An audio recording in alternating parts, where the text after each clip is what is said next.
Muy buen día.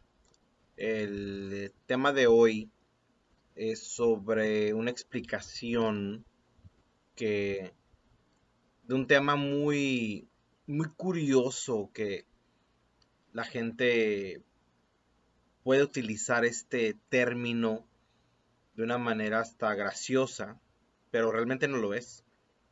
Y como, pues quiero dar como varios conceptos y hablar sobre no, pues sí es peligroso, pero también se puede trabajar y realmente cuando se trabaja este lado, esta parte de uno, creo que la vida puede casi empezar a mejorar inmediatamente, pero pues no significa que del cero vas a llegar al 100, ¿no? De la mejoría, pero es un buen inicio, es un buen inicio y creo que es aquí donde la terapia psicoanalítica con la gestalt están como muy a la par, digo, de este término que te quiero dar. Así que, así que, pues quiero hablar de la neurosis. De eso quiero hablar. Y la neurosis tiene diferentes definiciones. Y te digo, la más curiosa, que hasta lo vemos en personajes en el cine, habla sobre el hombre neurótico, la mujer neurótica, que termina haciendo un desastre de su vida. Y te digo, en muchas situaciones pues es visto como algo hasta cómico. Y realmente esto lo ha utilizado mucho el director Woody Allen para sus películas.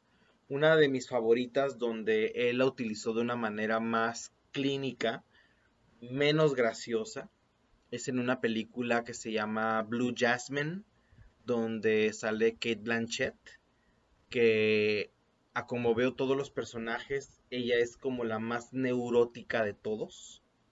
Es una excelente película y si no me equivoco hasta la señora fue nominada al Oscar por esa gran actuación. Sí le creías definitivamente. Y bueno, este es un ejemplo, ¿no? Si quieres ver la película. Y a lo que voy es, para lo que es la psicología, para el psicoanálisis, la neurosis tiene que ver con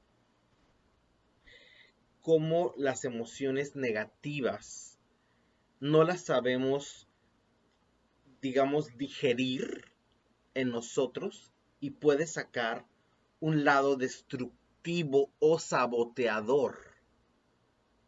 Primero es eso, por no saber digerir una emoción o varias emociones al mismo tiempo, sobre todo negativas.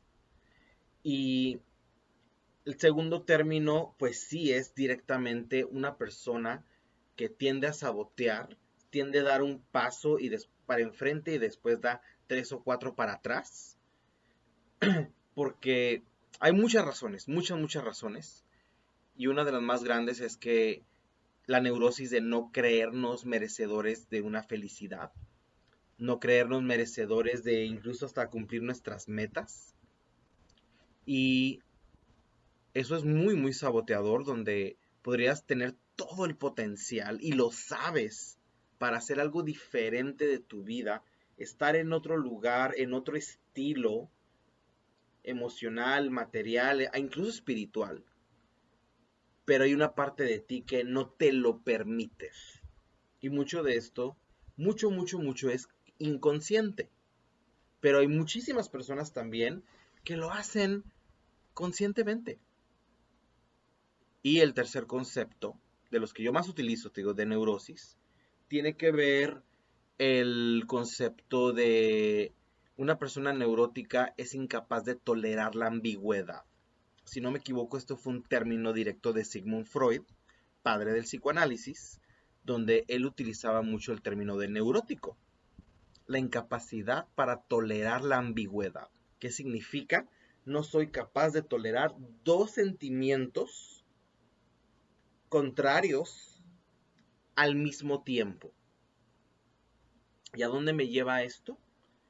Pues puede llevarme definitivamente a, como no lo sé tolerar, no lo sé digerir, no lo sé dejar ir, pues a un sabotaje directo.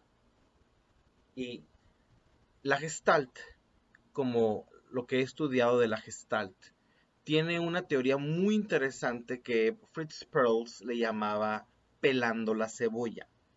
Y era trabajar en tu persona, pero en ese trabajo hacia la persona y la personalidad, era por capas como una cebolla. Entonces él decía que, si no me equivoco, te digo, quiero hablar de un tema en sí sobre, no totalmente de la gestalt, pero sí de la neurosis gestáltica, que del punto que yo siento que es el más peligroso, porque menciona la gestalt que el primer punto de pelar la cebolla es el lado falso, el- el- el- el- el- la capa falsa.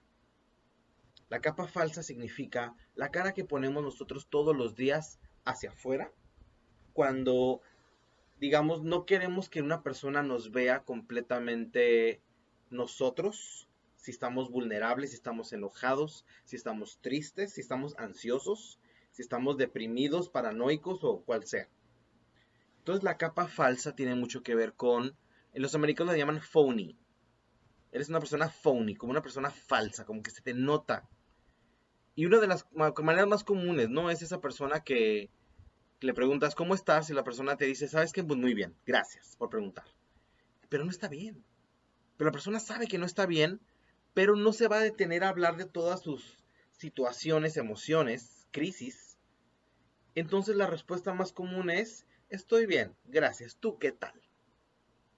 Y muchas veces cuando te hacen esa pregunta, a mí esa pregunta no me gusta cuando me la hace alguien que me estoy encontrando, que voy al mercado, que voy hasta afuera, a cualquier lugar, y yo ya la miré así como, ¿por qué no me gusta? Porque no te vas a quedar a escuchar si tengo algo que decir porque me lo preguntaste. Entonces, lo entendí perfectamente y me quedo, es parte del protocolo de saludo nada más. Entonces, ya lo entendí. ¿Cómo estás? Muy bien, gracias. Muy ocupado, con mucha hambre, muy cansado, con mucho calor, con mucho frío. Y usualmente la respuesta es así. ¿Por qué? Porque, y fíjate, esta es la pregunta más difícil a veces. Muchas veces mis pacientes me lo dicen. Me dicen, la pregunta más difícil que me haces usualmente es ¿cómo estás? Porque tengo la respuesta común, phony, falsa, de estoy bien. No preguntes más. Entonces, después de esa, cuando pelamos esa capa de esa cebolla psicológica, pues sigue el miedo, el temor, la fobia, donde si logras hacer un lado el lado falso, puedes ver que mucha gente, mucha, sobre todo la persona neurótica, está repleta de fobias o las, podría decir pocas fobias o miedos que tiene, miedos ansiosos, son demasiado fuertes donde la persona necesita ponerse de nuevo la primera capa de ser falso, porque al menos es un sistema de protección. Entonces, cuando estoy en la terapia, sesión tras sesión, tratando de manejar esos dos lados, esas dos capas, llega al punto que se le llama impas, que significa punto muerto. En español, ¿cómo lo manejamos? Así es como yo lo leí en la literatura gestáltica. El punto muerto. Y ahí es para mí el punto más peligroso, porque el paciente puede decir, ¿sabes? No está pasando nada bueno, no está pasando nada malo, así que esto debe de ser la paz. Esto debe de ser la mejoría que tanto he querido trabajar. Y se la cree. Y yo le menciono, no, pero es que se siente porque no está pasando nada malo, pero tampoco nada bueno. entonces tendrá que ver con su toma de decisión, con su toma de conciencia, con saber que no todo se va a arreglar de afuera, sino que hay muchas cosas que necesitamos arreglar desde dentro, por más doloroso que sea, de adentro hacia afuera. La mayoría de los casos sí. La mayoría de los casos definitivamente. Entonces, este punto de impas realmente para mí es el más neurótico, porque es donde tiende la persona a creer en una falsa paz, en este punto muerto, donde es como, bueno, pues esto es a lo que más puedo llegar. Y es cuando usualmente, neuróticamente, saboteadoramente, abandonan la terapia. Recuerdo una paciente muy altamente neurótica, de saboteadora, que no sabía digerir sus emociones y no sabía tolerar la ambigüedad, que en el momento en que llegamos a tocar la parte de que amaba y odiaba a su mamá al mismo tiempo, huyó definitivamente de la terapia. Huyó. ¿Por qué? Porque para ella, en su moralidad, en su juicio, en su super yo, en su misma neurosis, es como, es que no puedo aceptar que la odio, porque la amo. Así que en su mente no podía caber que existieran dos emociones fuertísimas al mismo tiempo. Huyó. Huyó al punto muerto. Si no estamos mal, pero tampoco estamos bien, pero no estamos mal, entonces debe de ser paz. Esto es la paz. Y dejó de tomar decisiones para ella y siguió con esa culpa. Lo poquito que supe y me enteré. En complacer a la mamá en lo que la mamá le seguía pidiendo toda la vida. Que le hacía ella tener un yo totalmente inmaduro, un yo dependiente y un yo culpable. Culpable por tener esos sentimientos y pensamientos de odio a su mamá. Entonces, mucha gente diría, ¿qué tiene de malo obedecer a nuestros padres? ¿Qué tiene de malo velar por ellos, ver por ellos, si ellos lo han hecho con nosotros? No, eso no tiene nada de malo.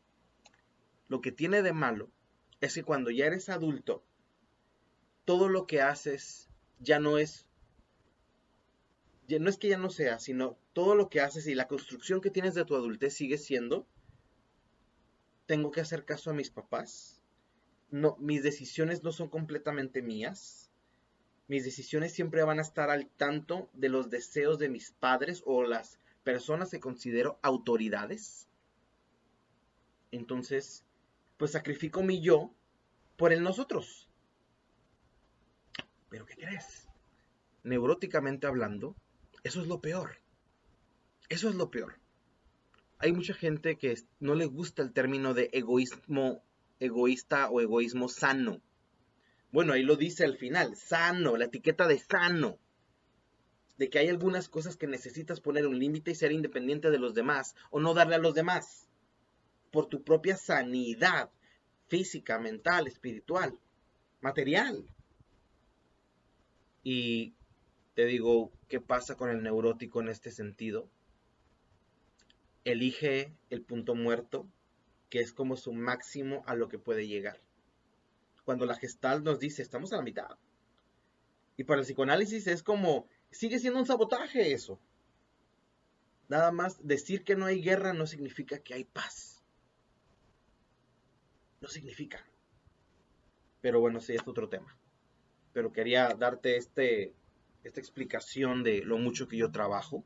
Y esta es una opinión de parte de la teoría que yo agarro para trabajar con mis pacientes sobre la teoría de la neurosis y el sabotaje. Siento que es un tema importantísimo en la psicología y en nuestra personalidad y en nuestra autoestima y en nuestra conducta. Todas las cosas que hacemos o que dependemos que alguien lo haga por nosotros o lo medio hacemos o no lo hacemos, pero aún así seguimos esperando los mejores resultados. Y ese es otro de los conceptos que yo daba a mis alumnos. ¿Qué es la neurosis? Tomar las peores decisiones esperando los mejores resultados. Como Einstein decía, de una manera, ¿qué es la locura? Hacer lo mismo esperando resultados diferentes. Y sí, Einstein y Freud se escribían. Einstein conocía la teoría psicoanalítica, conocía sobre la neurosis. Pero bueno, esa es ya otra historia, ¿no? Ok, te dejo con esto. Nada más lo quería compartir de mi ronco pecho. Y pues espero que te ayude un poco a entender, ¿no? Lo que es, lo que trabajamos en la psicoterapia. Nos vemos.